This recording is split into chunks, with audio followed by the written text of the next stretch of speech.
persembahan dan perpuluhan dapat ditransfer melalui BCA 857 050 5000 atas nama GBI Musi Palam Indah atau scan barcode QR kode GBI Musi Palam Indah. Tuhan Yesus memberkati.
Shalom Bapak Ibu Saudara, puji nama Tuhan, apa kabar semuanya? Saya percaya semua dalam keadaan baik. Kami bersyukur dan berterima kasih untuk kesetiaan Bapak Ibu Saudara setiap hari. Nah, saya percaya hari ini Bapak Ibu Saudara percaya bahwa Tuhan akan melawat kita karena Tuhan begitu mengasihi kita bersama-sama. Nah Bapak Ibu Saudara yang mengikuti menara doa ini baik yang ada di Holy Spirit Room dan juga Bapak Ibu Saudara yang mengikuti lewat YouTube channel, mari siapkan hatinya untuk kita akan datang memuji dan menyembah Tuhan bersama-sama. Mari kita siapkan hati, kita akan berdoa Bapak Saudara. Kami angkat hati kami ya Tuhan. Kami berterima kasih untuk kasih setia Tuhan dalam kehidupan kami. Biarlah Engkau bawa kami ya Tuhan. Untuk kami masuk ke dalam hadirat-Mu. Kami perlu Tuhan setiap hari. Kami perlu uluran tangan-Mu ya Tuhan. Atas kehidupan kami ya Tuhan. Kami katakan kami mengasihi Tuhan dengan segenap hati kami. Tuhan Engkau baik. Mari mulai datang sembah Dia. Naikkan ucapan syukur. Katakan Tuhan Engkau baik. Engkau Tuhan bagi kami. Kami berterima kasih Tuhan. Untuk penyertaan bagi kami. Terima kasih Tuhan. Terima kasih Roh Kudus. Haleluya. Bersyukur untuk kebaikan-Mu Tuhan. Setiap hari kami boleh menikmati berkat-berkat-Mu. Haleluya.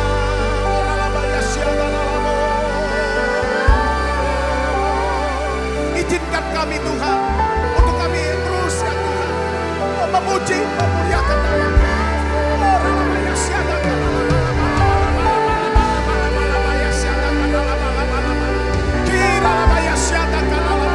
Berkati kami ya Tuhan. Terima kasih Tuhan. Terima kasih Roh Kudus. Biarlah Kau berdaulat ya Tuhan. Atas ya Tuhan menara doa kami ini ya Tuhan. Berbicara buat kami ya Tuhan. Terima kasih Bapa. Terima kasih ya Tuhan. Terima kasih. Engkau baik buat kami.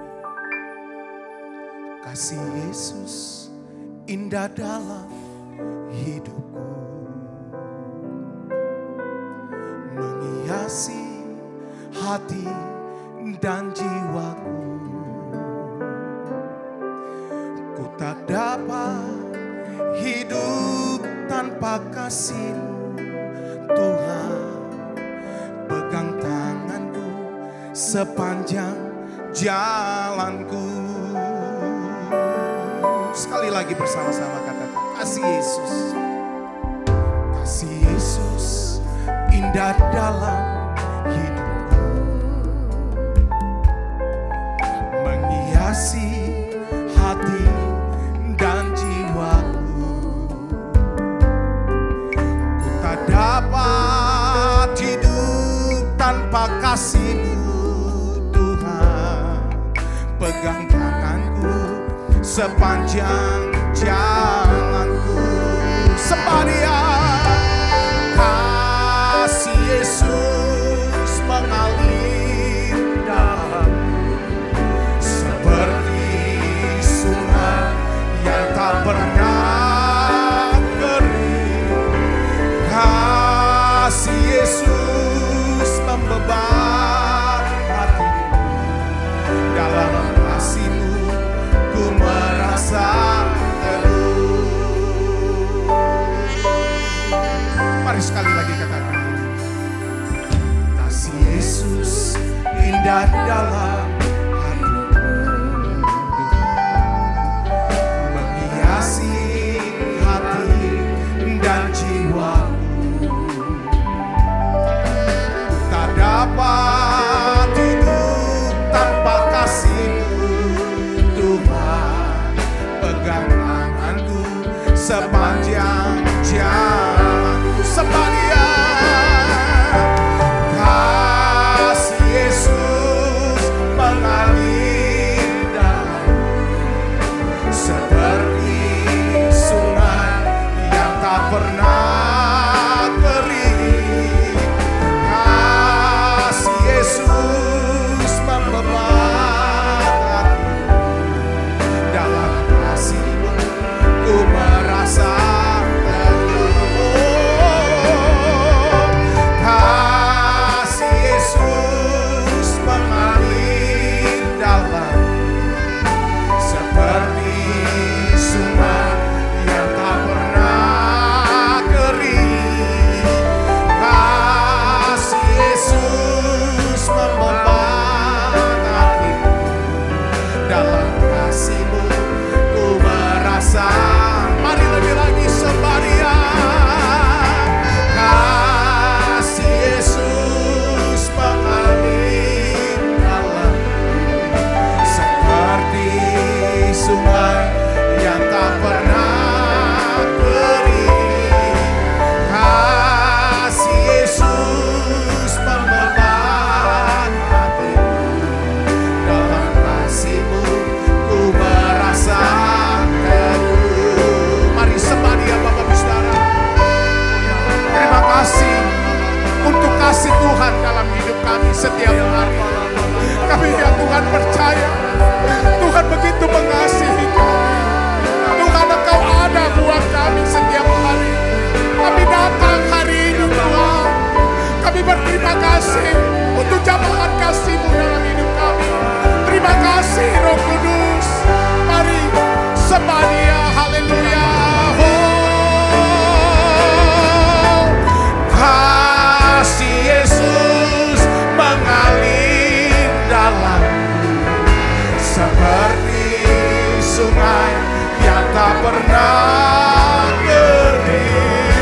Kasih Yesus membeban hatiku, dalam kasih-Mu ku merasa teduh. Oh, kasih Yesus mengalir dalamku, seperti sungai yang tak pernah kering.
like you. No one else can touch my heart like you do. I could search for and never long and find there is none like you. Mari katakan tiada seperti, tiada seperti Kau, yang telah menjamah segenap hatiku. Tak seorang pun di dalam hidup ini seperti Kau, Tuhan. Mari katakan kasih-Mu, kasih-Mu seperti sungai mengalir, kuasa-Mu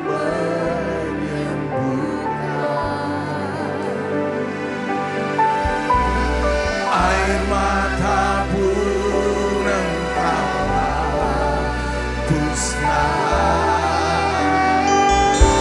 Tiada seperti Kau, tiada seperti Kau, yang telah menjamah segenap hatiku. Tak seorang pun di dalam hidup ini seperti Kau, Tuhan. Tak seorang pun jua, tak seorang pun di dalam hidup ini seperti Kau, Tuhan. Tak seorang pun jua, tak seorang pun di dalam hidup ini seperti Kau, Yesus.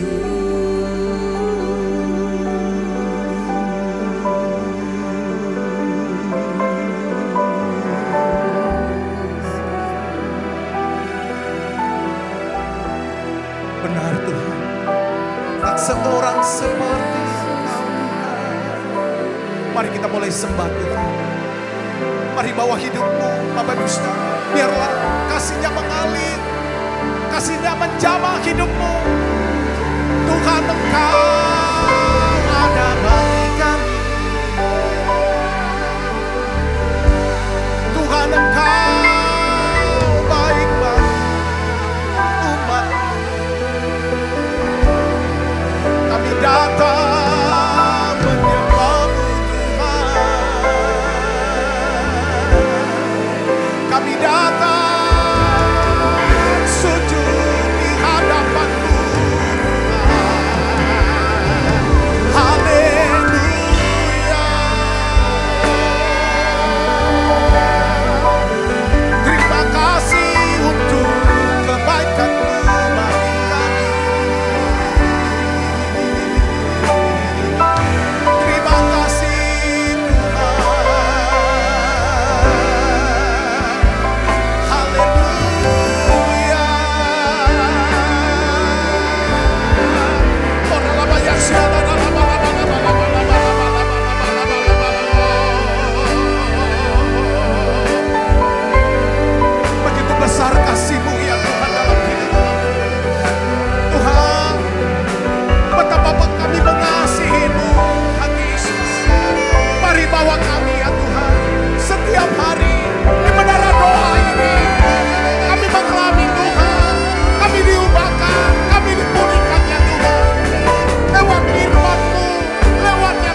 jawaban dalam hidup kami, Tuhan.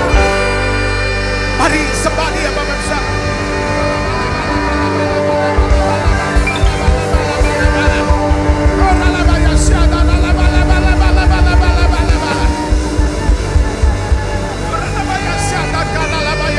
Tuhan Engkau baik.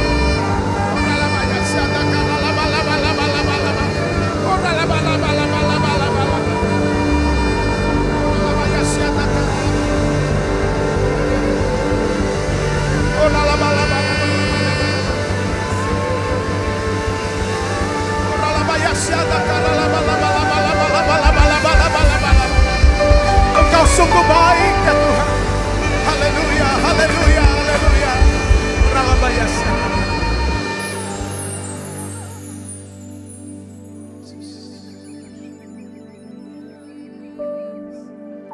Kami mau memuji-Mu Tuhan.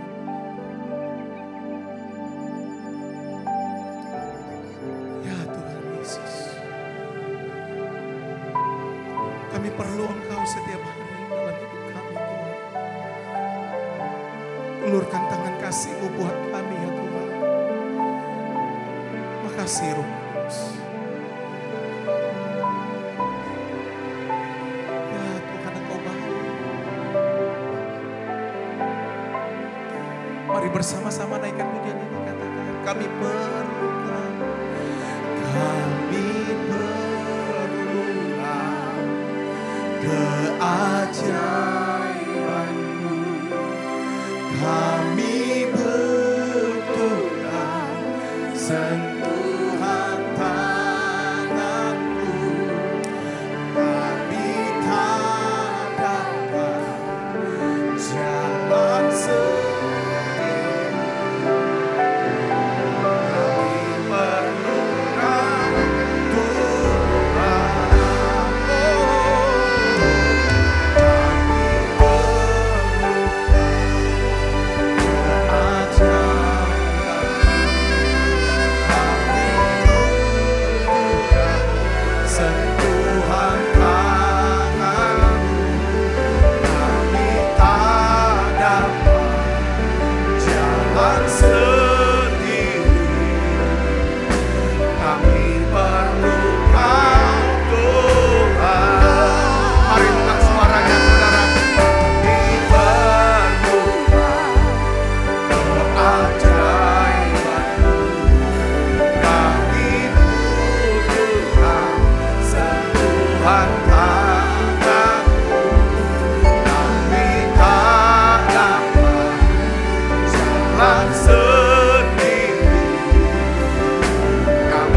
Memulihkan, menyembuhkan.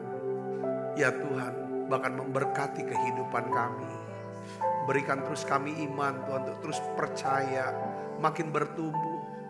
Kami ingin Tuhan bertolak ke tempat yang lebih dalam lagi. Tuhan, untuk bisa kenal Tuhan, melakukan ya Tuhan, daripada petunjuk firman-Mu. Ubah hidup kami ya Tuhan, ubah hidup kami ya Bapa. Sekali lagi kami mau berdoa, Tuhan sembuhkan semua anak-anak-Mu yang sedang sakit. Tuhan, mereka yang ada terbaring di rumah sakit atau di rumah ya Tuhan, dimanapun anak-anak-Mu ini ada, mereka yang mengikuti menara doa online ini, atau mereka yang tidak mengikutinya ya Tuhan saat ini. Aku angkat tanganku Tuhan sebagai hamba-Mu, sembuhkan mereka. Dan aku percaya oleh bilur-bilur Yesus, semuanya disembuhkan ya Tuhan. Terima kasih Tuhan, terima kasih. Biarlah Tuhan Kau berikan ya Tuhan resilient spirit itu buat setiap kami. Ya Tuhan, agar kami ya Tuhan menjadi orang-orang yang tidak mudah menyerah. Tetapi ya Tuhan, kami orang-orang ya Tuhan yang mau cepat bangkit dan menjadi pemenang. Terima kasih Tuhan, terima kasih. Urapi hamba-Mu untuk dapat menyampaikan pesan firman-Mu dengan bahasa yang sederhana dan mudah dimengerti. Dalam nama Yesus, semua kita yang siap menerima firman dengan hati gembira sama-sama katakan amin. Silakan duduk kembali Ibu Bapak. Shalom saudara, saya ingin masih melanjutkan seri daripada resilience, saudaraku, ya, tentang ketangguhan ya terhadap daripada goncangan. Nah, kita sudah belajar bahwa goncangan hidup atau masa-masa sulit itu bisa disebabkan oleh 3 hal. Yang pertama apa? Keadaan-keadaan yang sulit. Yang kedua adalah bisa karena kegagalan, kejatuhan, atau kesalahan kita sendiri. Saudara, yang ketiga adalah orang-orang yang sulit atau orang-orang yang sulit dikasihi. Kemarin kita sudah bahas ada 6 jenis orangnya. Orang yang suka menuntut, orang yang suka mengkritik, orang-orang yang suka berdebat atau bertengkar, orang-orang yang punya temperamen tinggi, orang-orang yang mudah tersinggung, orang yang suka merendahkan kita. Nah saudara, memang hidup ini saudara penuh dengan orang-orang yang menggores atau melukai kita dengan cara-cara yang salah. Entah itu kita ada di rumah, ya saudara, suami, istri, orang tua, anak, saudaraku, di tempat kerja, di gereja, di komunitas.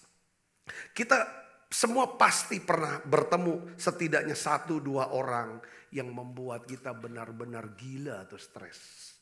Ya, mereka mungkin mengatakan hinaan yang kejam, ya kan, membuat lelucon-lelucon yang gak lucu buat kita, saudaraku, dan menyerang kita secara pribadi atau menghancurkan ya saudaraku. Nah, semua itu membuat kita mungkin membuat semangat kita jadi pudar, kita jadi bingung, kita jadi takut kalau ada dia.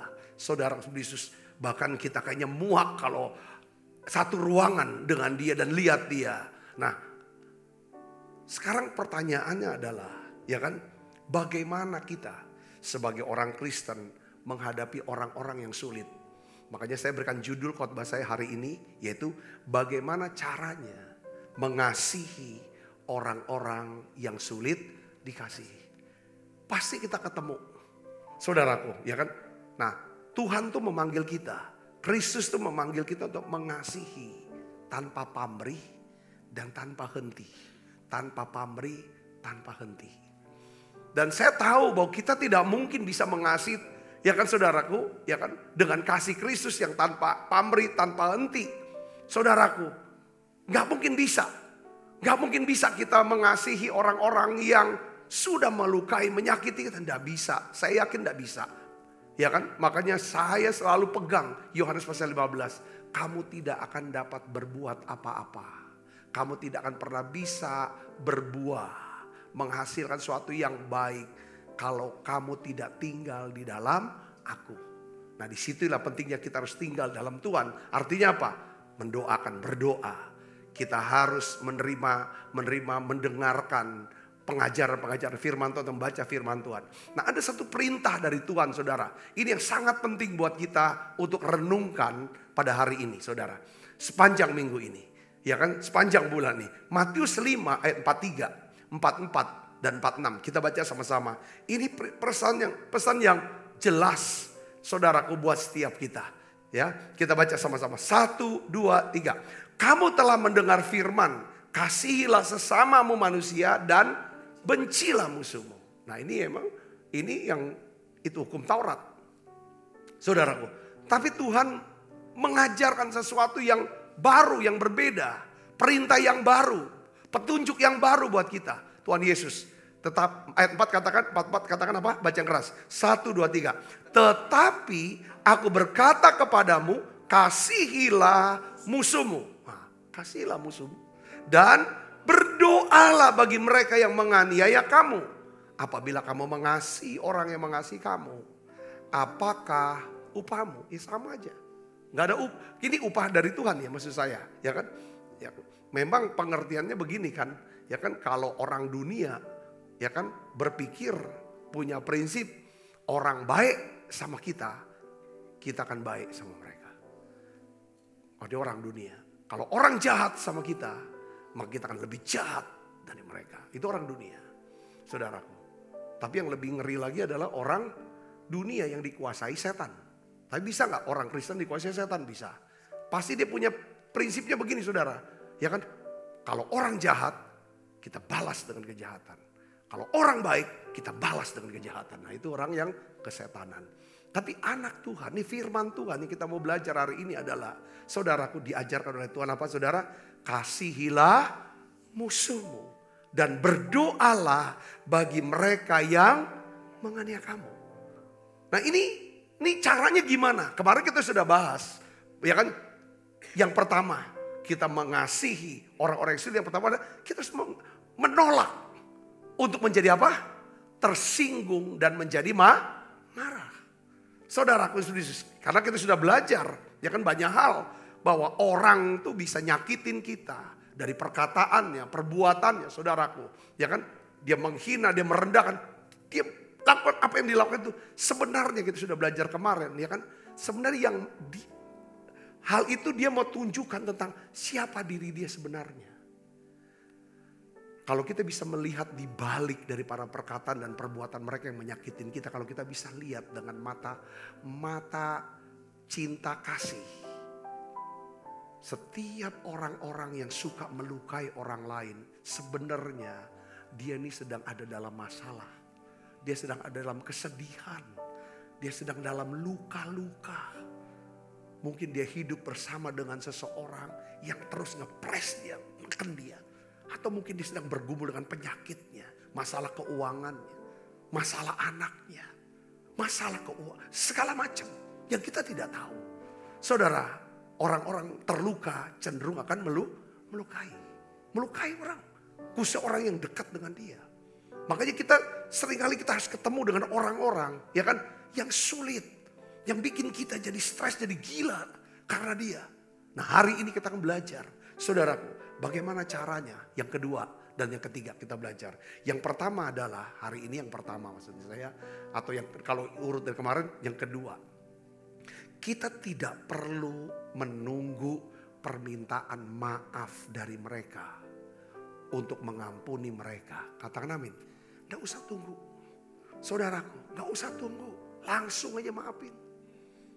Katakan amin. Nanti saya kasih penjelasan.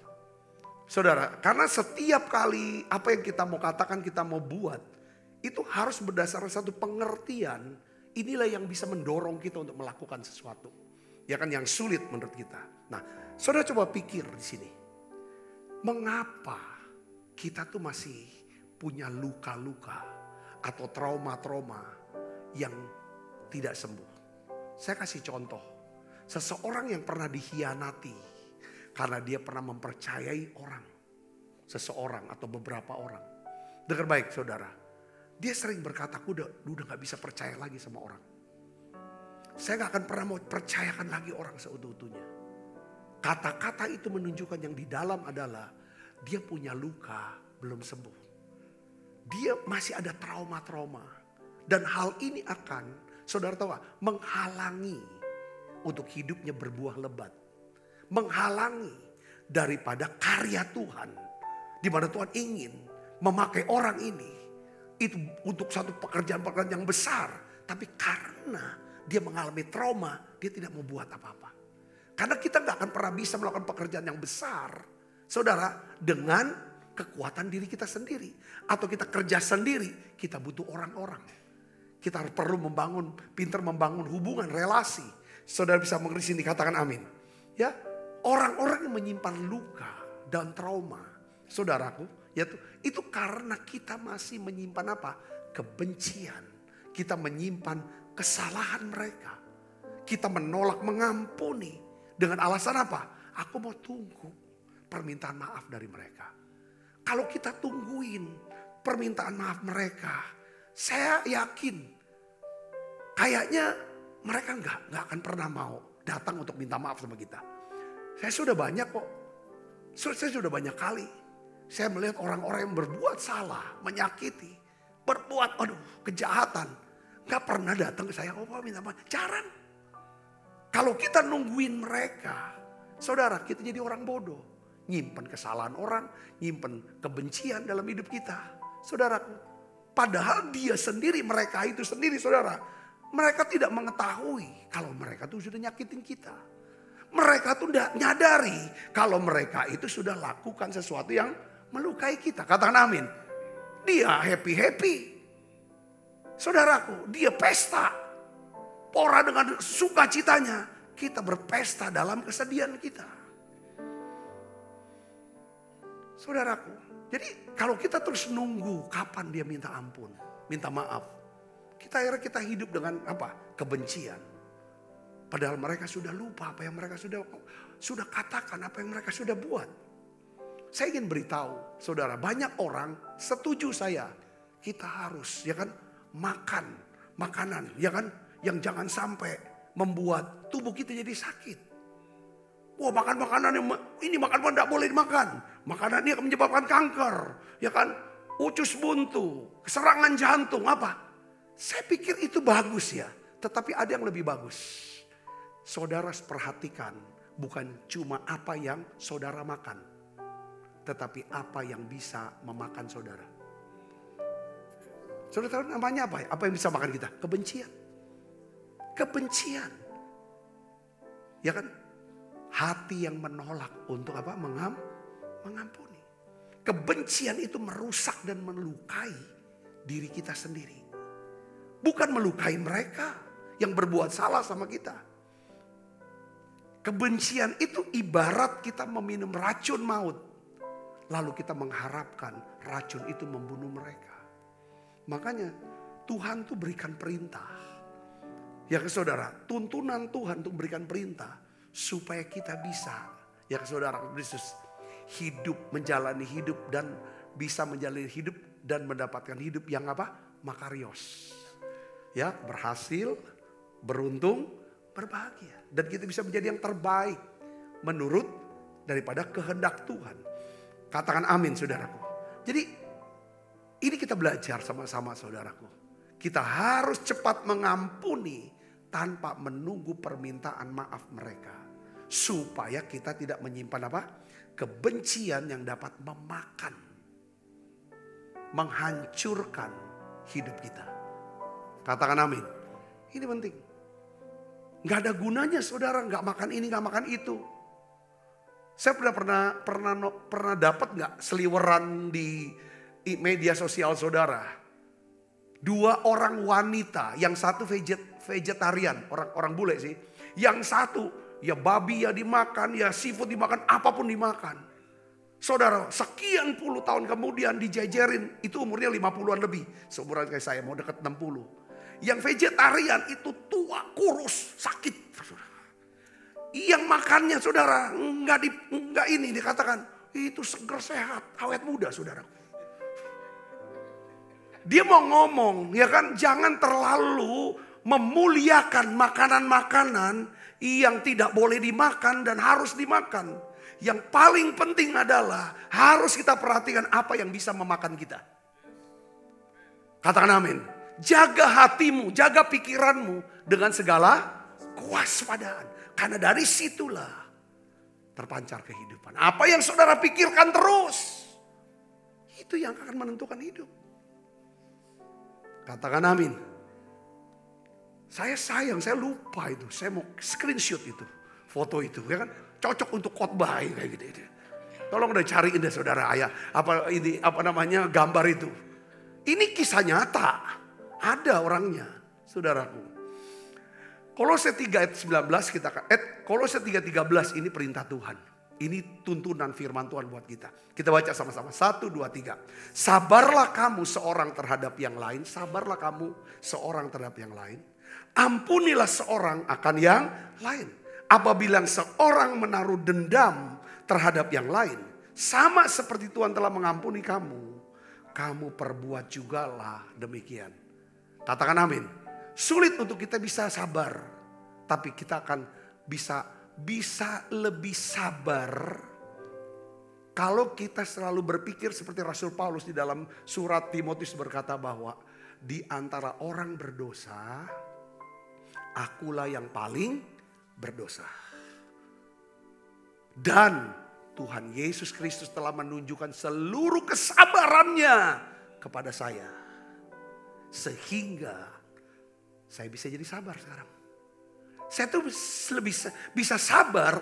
Dan kesabaran saya bisa membuat saudara, kamu semuanya bisa diselamatkan dan memperoleh hidup yang kekal. Itu semata-mata karena aku selalu berpikir Di antara orang yang berdosa, aku yang paling berdosa. Dia mau bilang, Tuhan Yesus telah menunjukkan kesabarannya dan Tuhan Yesus telah mengampuni. Saya ini orang yang paling banyak diampuni karena aku yang paling banyak dosanya. Itulah yang menyebabkan aku tuh bisa sabar. Itu yang sebabnya aku bisa menjadi contoh teladan dalam hal mengampuni. Itu Paulus punya kesaksian. Katakan amin. Katakan amin. Kita bisa bayangkan kalau kita mengabaikan tuntunan firman Tuhan ini tentang hal sabar dan mengampuni, kita ini sedang berlaku bodoh. Karena kita sedang melipat gandakan apa? Dosa dan kesalahan dengan menyimpan apa? Kebencian dan luka-luka kepada orang yang bersalah pada kita. Dia bisa nyakitin kita karena ada penyebabnya, dia mungkin terluka. Ada orang yang bersalah sama dia simpen nih. Dia tidak mau ampuni. Sekarang dia lukai kita. Kita gak tahu apa-apa. Tiba-tiba kita dilabrak. Kita difitnah. Kita salah. Lalu kita sakit hati, kita benci. Dosa. Jadi dosa satu orang, jadi dua orang. Lalu akhirnya karena kita simpen luka-luka ini, kita lukai lagi orang paling dekat dengan kita. Di rumah kita. Entah itu istri kita, itu anak-anak kita. Tambah lagi dosa lagi. Terjadi pelipat gandaan. Itu namanya Tuhan bilang bodoh. Katakan amin. Sekali lagi saya mau sebutkan. Ya kan? Ya kan? Di balik perkataan dan perbuatan seseorang yang suka melukai dan menyakiti kita. Sebenarnya mereka sedang ada masalah. Mereka sedang ada dalam kesedihan. Dalam luka-luka. Stres. Lagi banyak masalah mereka. Kalau kita bisa melihat kesedihan mereka. Masalah mereka. Kesakitan mereka. Luka-luka mereka. Stres mereka. Kita bisa lihat dan kita mau peduli dengan mereka. Kesian ya. Kita akan dengan mudah memaklumi. Kita bisa dengan mudah mengampuni mereka sekalipun mereka tidak datang. Ya kan? Untuk minta maaf sama kita. Katakan amin. Ya udah maklumlah dia lagi susah juga. Dia lagi sedih, lagi berduka. Dia ngomong seperti itu ya sudah maklumlah. Lagi pening dia kata wong Palembang bilang. Wong pening didengerin. Ikut pening gitu. Kan itu wong Palembang ngomongin cah itu kan, dia lagi penilai banyak masalah dia nyacak itu, ya kan, dia sedang ngomong sama dunia, bukan sama kita. Dia lagi ada masalah, lagi pening dia. Kita jangan mau dikasih peningnya dia, dengan kata-kata dia, dengan kelakuan dia, ya kan, kita jadi pening. Ngapo? Kalau orang nganter pening ke rumah kita, tolak itu dalam nama Yesus. Aku udah mau pening. Orang gitu ya. Katakan amin ya. Jangan mau tiba-tiba kan kita ketemu. Atau kita dengar, kau tahu dak? Di belakang kau Dio itu yang dekat sama kau jelek-jelekin, ngomong-ngomong langsung ya kan. Ini orang baik ini yang ngelaporin gitu, ya kan? Dia sedang kirim paket yang namanya pening. Tolak itu dalam nama Yesus. Walaupun biaya, ya kan, biaya paket yang gratis jangan bayar, jangan mau, jangan terima. Setuju saudara? Kadang tuh orang-orang baik sekitar kita, ini orang-orang yang bikin kita pening, stres dan gila. Apakah kita mau bikin orang jadi pening? Apakah kita mau jadi orang jadi stres dan gila? Jangan. Katakan amin saudaraku. Nah, kalau kita mau taati, kalau kita mau mentaati tuntunan firman Tuhan untuk mengampuni orang yang bersalah sama kita, maka saya percaya Tuhan akan memberikan kita hati yang baru, sehingga kebencian ini lambat laun akan lenyap. Damai sejahtera Kristus akan memenuhi hati dan pikiran kita. Katakan amin. Nah, ini penting. Coba kita buka Lukas 23 ayat 34 saudara. Kita baca sama-sama. 1, 2, 3. Yesus berkata, "Ya Bapa, ampunilah mereka. Sebab mereka tidak tahu apa yang mereka perbuat." Saya selalu kalau khotbah berusaha keras untuk coba kita lihat teladan Yesus. Sebagai teladan iman kita. Dia sudah memberikan satu contoh buat setiap kita untuk kita ikuti. Saudara lihat di sini di atas kayu salib. Saudaraku, dia sudah habis-habisan. Saudara, disakiti, dilukai, diludah. Sakitnya luar dalam. Saudara, dikhianati, dijual oleh orang yang percaya. Masuk ke pengadilan yang tidak adil. Udah habis semuanya saudaraku. Saudara, tapi di atas kayu salib, saudara, dia tidak tunggu. Yesus tidak tunggu orang-orang ini minta maaf sama dia. Tidak. Langsung dia berkata, "Bapa ampuni mereka." Kenapa? Karena mereka tidak tahu apa yang mereka perbuat. Itu besar banget hati Tuhan ya. Kalau mereka tahu apa yang mereka perbuat, mereka mungkin tidak buat. Bisa gak kita punya pikiran seperti Yesus? Seperti ini kita harus belajar.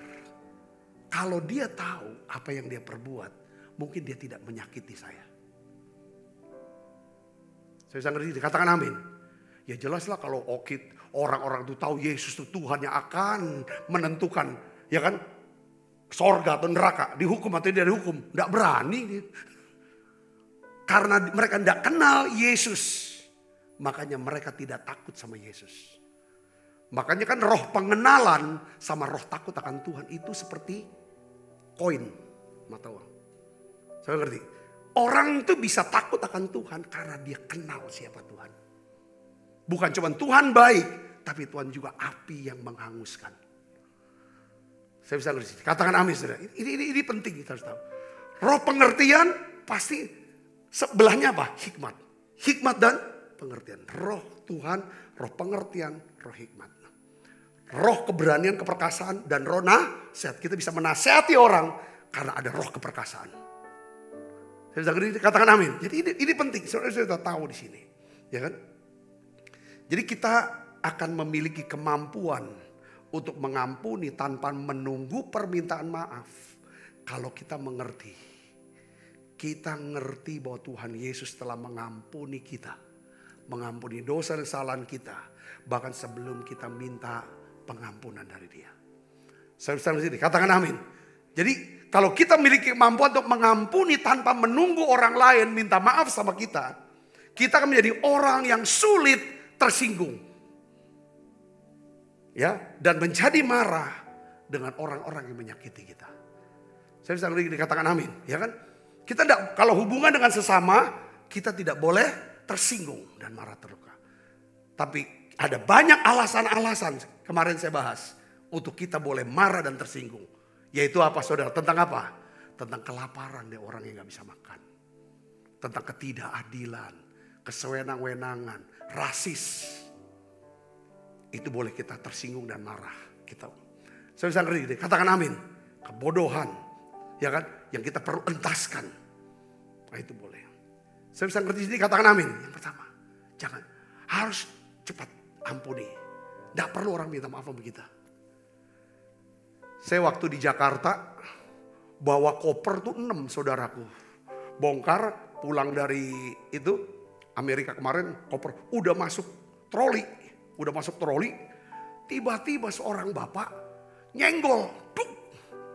Untung aja itu berantakan semua trolinya saudaraku.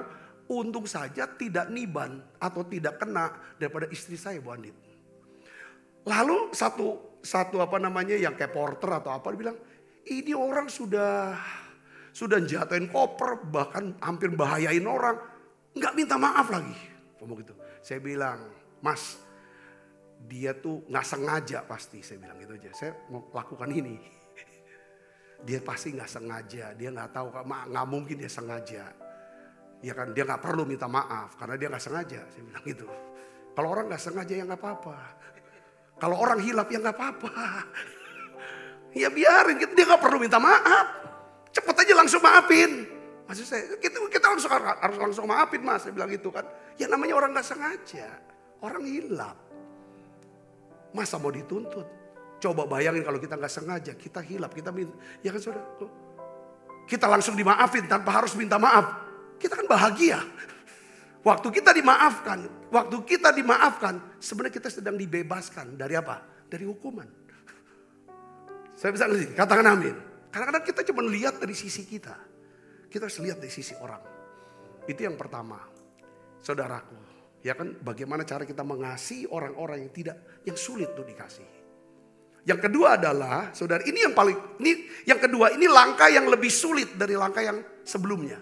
Yang pertama kan, udahlah abaikan aja, gak usah dipikirin. Tolak untuk jadi tersibuk, itu gampang. Yang susahnya lagi, harus ngampunin. Itu susah loh.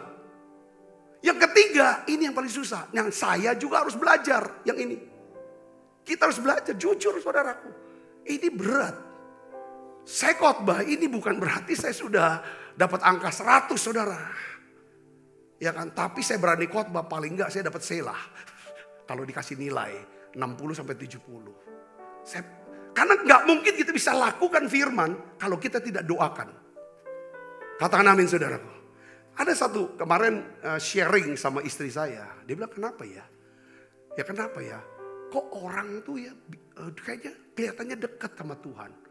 Lawak kalau diurapin dahsyat sekali urapan itu apinya banyak. Tapi kok kelakuannya gak berubah ya? Istri saya tanya saya gitu. Saya bilang ini urusannya harus dibedakan antara roh dan jiwa. Kelakuan tuh di jiwa. Roh itu tentang api urapan. Kalau nyembah itu terpisah. Kita lahir baru umur berapa? Bertobatnya.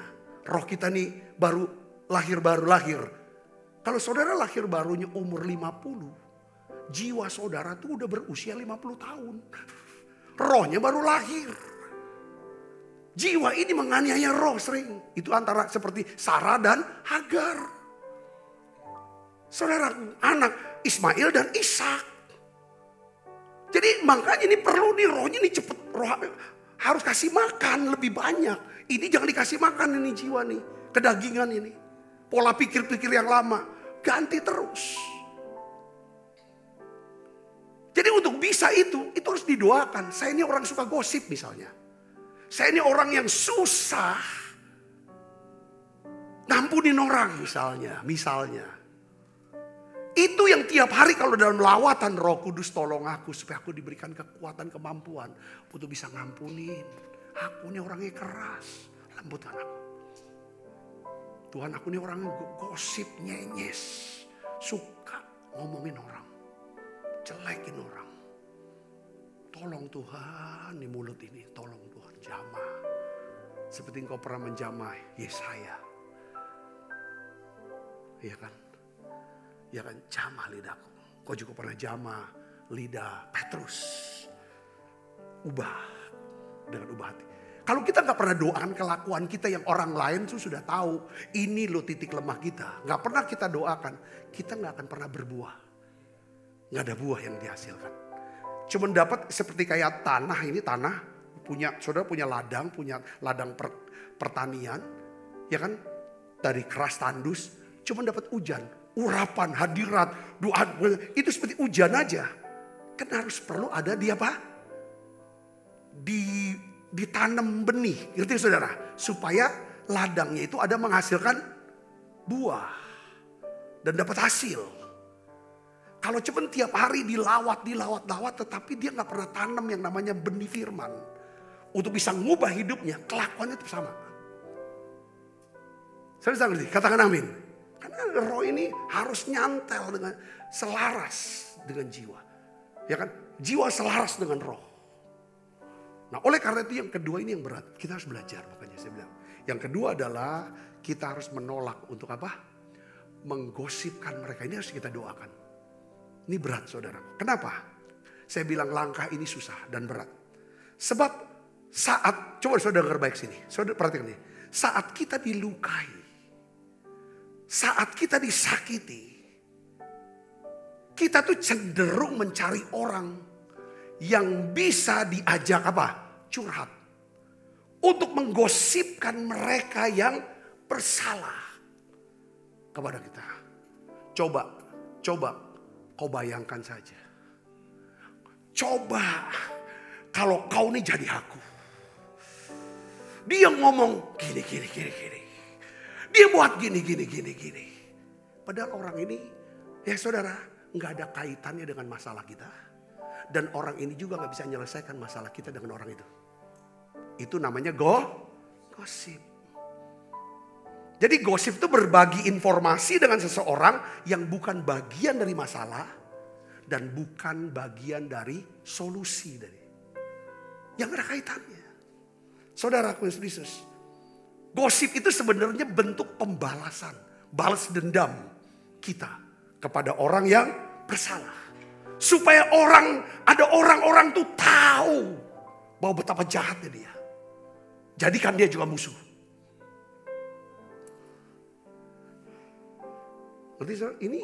Hal ini bukan tindakan kasih.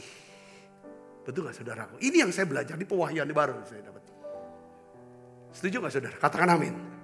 Ini harus kita doakan. Karena kalau kebenaran yang kita ketahui, baru kebenaran itu akan membebaskan kita untuk tidak bergosip. Untuk tidak menyimpan kebencian. Kalau kita ini kebenarannya. Coba kita lihat kebenaran itu gimana. Amsal 17 ayat 9. Kita baca sama-sama. Ya. Amsal 17 ayat 9. Kita baca 1, 2, 3. Siapa menutupi pelanggaran mengejar kasih. Maksudnya apa? Ya udah telan aja lah. Telan. Saudara ngerti arti telan?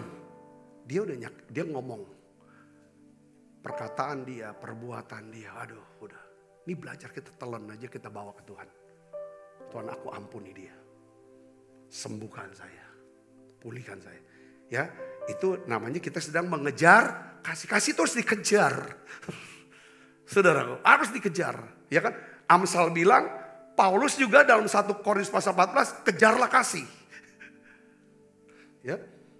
Terus baca lagi yang lain. Tetapi, perhatikan, siapa yang bangkitkan apa? Perkara. Atau bergosip. Kalau dalam terjemahan bahasa Inggrisnya yang lain apa? Bergosip. Siapa yang suka membangkitkan perkara? Suka ceritakan lagi. Maka kita cerita tentang apa yang kesalahan orang sama kita. Kejahatan orang sama kita. Makin saudara apa yang terjadi? Saudara pasti apa saudara? Hilang sukacita.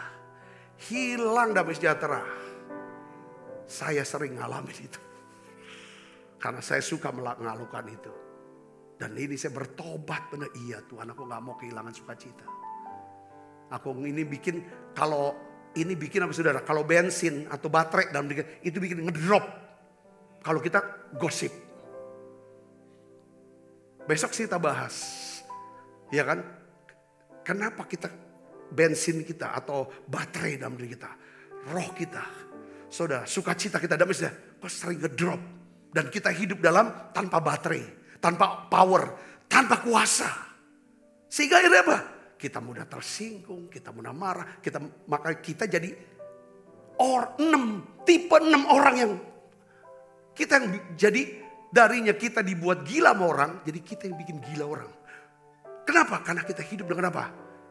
Power ya. Low power, low baterai. Saya bisa ngerti, katakan amin. Nah, kita baca sama-sama. Tetapi siapa yang membangkitkan perkara atau bergosip, menceraikan apa? Sahabat yang karib. Menceraikan sahabat yang karib. Waduh, ini ngeri. Ini, ya memang kita seharusnya berbicara ya kepada mereka yang bersalah kepada kita. Tetapi saat kita bergosip, kita berbicara tentang mereka di belakang mereka.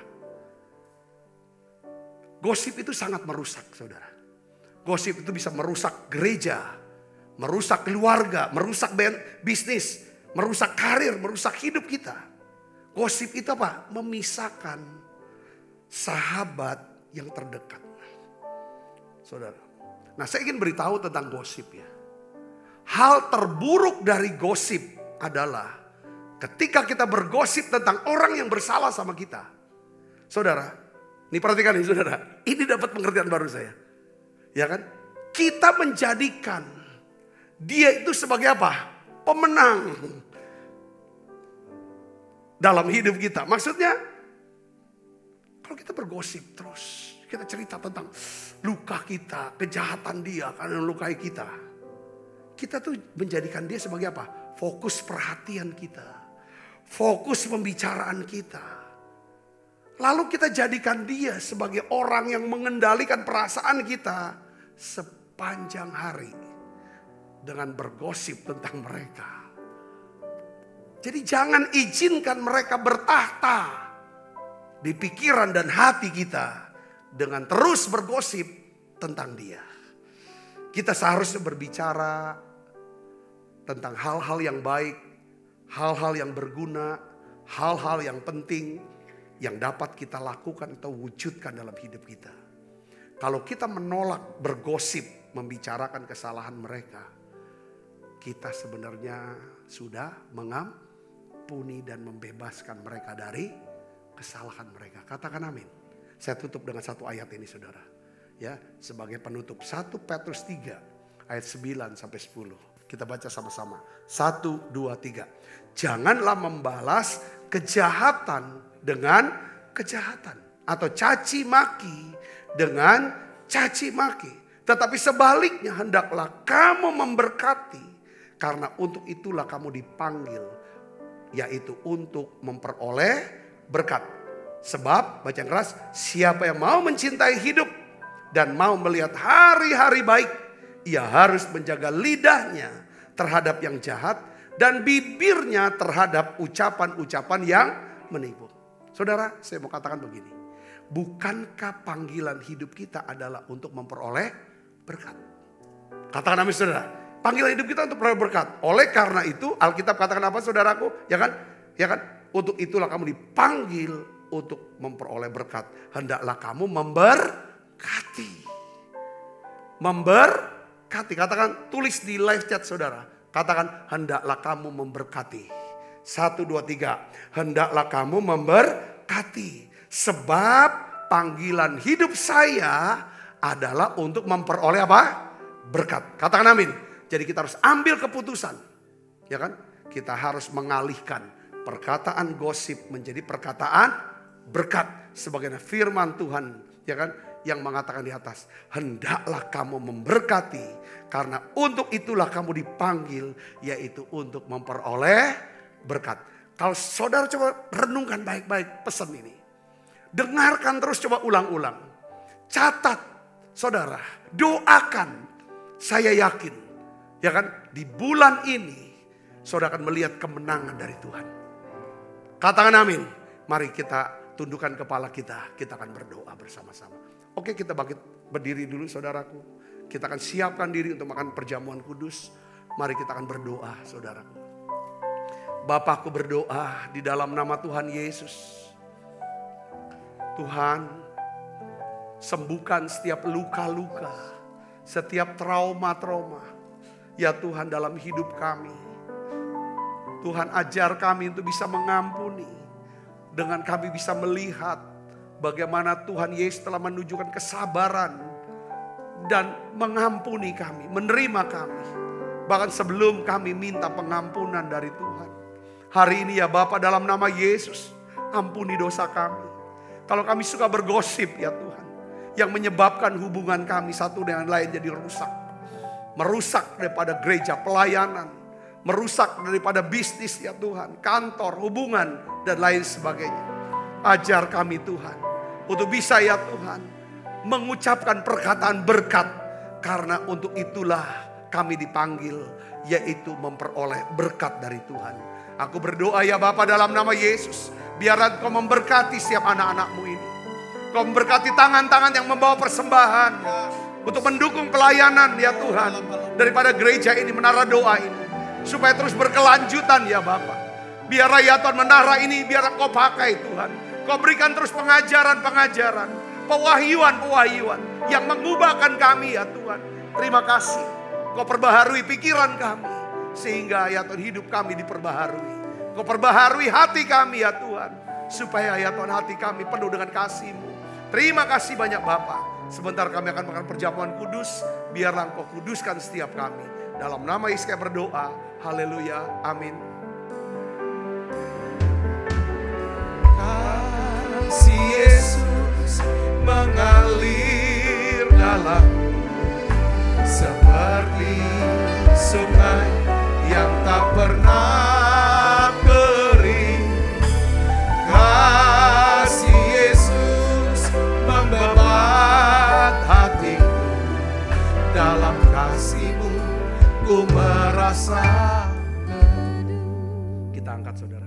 Sebab apa yang telah kuteruskan kepadamu telah aku terima dari Tuhan, yaitu bahwa Tuhan Yesus pada malam waktu Ia diserahkan mengambil roti, angkat roti, dan sudah itu mengucap syukur atasnya, Ia memecah-mecahkannya dan berkata, inilah tubuhku yang diserahkan bagi kamu, perbuatlah ini menjadi peringatan akan aku. Saudaraku, bukankah roti tangan kita adalah persekutuan kita dengan tubuh Kristus?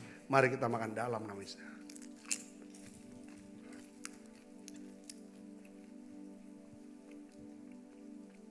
Angkat cawan. Demikian juga yang mengambil cawan sudah makan dan berkata, cawan ini adalah perjanjian baru yang dimeteraikan oleh darahku. Perbuatlah ini setiap kali kamu meminumnya menjadi peringatan akan aku. Saudaraku, bukankah cawan perjanjian ini yang atasnya kita ucapkan syukur ada persekutuan kita dengan darah Kristus? Mari minum dalam nama Yesus. Terima kasih Tuhan. Terima kasih Tuhan anugerah-Mu. Haleluya. Mari naikkan pujian ini bersama-sama, katakan terima kasih.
Kasih Kristus, terimalah berkat yang berlimpah-limpah daripada Allah Bapa, di dalam anak yang tunggal Tuhan kita Yesus Kristus. Persekutuan yang manis di Roh Kudus menyertai saudara semua mulai saat ini sampai Yesus datang menjemput kita dalam permai dan sampai selama-lamanya. Semua kita yang percaya diberkati, sama-sama katakan amin. Tuhan berkati saudara semuanya.